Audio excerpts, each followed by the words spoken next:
దేవుడు దేవుడు మీకు ముందుగా నన్ను పంపించెను. మీకు ముందుగా. చాలండి, ఎంత మాట అండి. తనను హింసించిన అన్నలు, తనను అమ్మేసుకున్న అన్నలు తన ఎదుట నిలబడినప్పుడు అధికారం ఉన్న పగ తీర్చుకోలేదు. అది దేవుని ప్రేమ.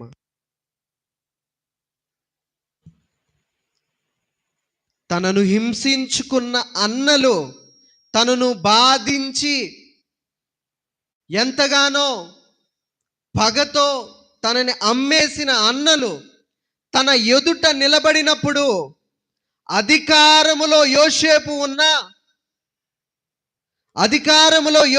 ఉన్న పగ మాత్రము తీర్చుకోలేదు. ఇంకా ఏం చేశాడో తెలుసా యోసేపు? వారికి భోజనం పెట్టి ఆదరించాడు. అది దేవుని ప్రేమ. దేవునికి స్తోత్రం, హల్లెలూయా. ప్రియదైవ జనాంగమా, ఈరోజు ఓర్పుతో మనముంటే, సహనముతో మనముంటే, దేవుని ప్రేమ మనము కనబరిస్తే ఫలించడి కొమ్మగా ప్రభు మనల్ని ఆశీర్వదిస్తాడు. ప్రియదైవ జనాంగమా, మనల్ని మనం పరిశీలన చేసుకోవాలి. దేవుని బిడ్డలుగా పిలువబడడం నామకార్థంగా కాదండి. నామకార్థంగా దేవుని బిడ్డలం అనబడడం కాదు.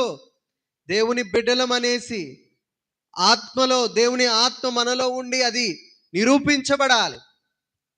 యోసేపులో దేవుని ఆత్మ ఉండి నిరూపించబడింది. అమ్మివేసి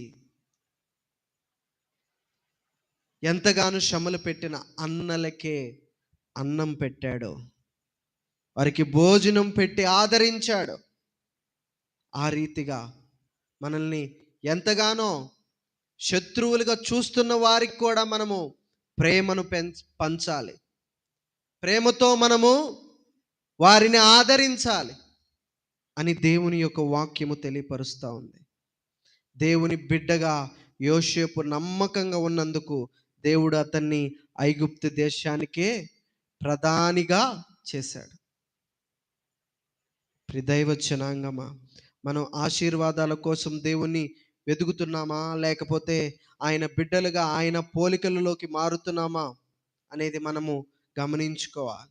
ఆశీర్వాదాల కోసం దేవుణ్ణి వెతికితే నామకార్థంగానే ఉన్నట్లు, ఆయన బిడ్డలుగా ఆయన పోలికలోకి మారితే యోసేపు వలె కష్టములోను సుఖములోను దేవుని బిడ్డ అనే సాక్ష్యాన్ని కాపాడుకుంటే దేవుడు మనల్ని తప్పక హెచ్చిస్తాడండి. మనల్ని మనం పరిశీలన చేసుకుందాం. ఈరోజు దేవుని యొక్క ఆత్మ నడిపింపు మనలో ఉందా అనేది మనల్ని మనం పరిశీలన చేసుకోవాలి. మొదటి వాక్యం ఏంటి? దేవుని ఆత్మ చేత ఎందరూ నడిపింపబడుదురో వారందరూ దేవుని కుమారులై ఉందురు. దేవుని బిడలై ఉంటారు. మరి దేవుని ఆత్మ చేత యోసేపు నడిపింపబడ్డాడు, దేవుని యొక్క బిడ్డగా దీవించబడ్డాడు, ఫలించడి కొమ్మగా ఆశీర్వదింపబడ్డాడు.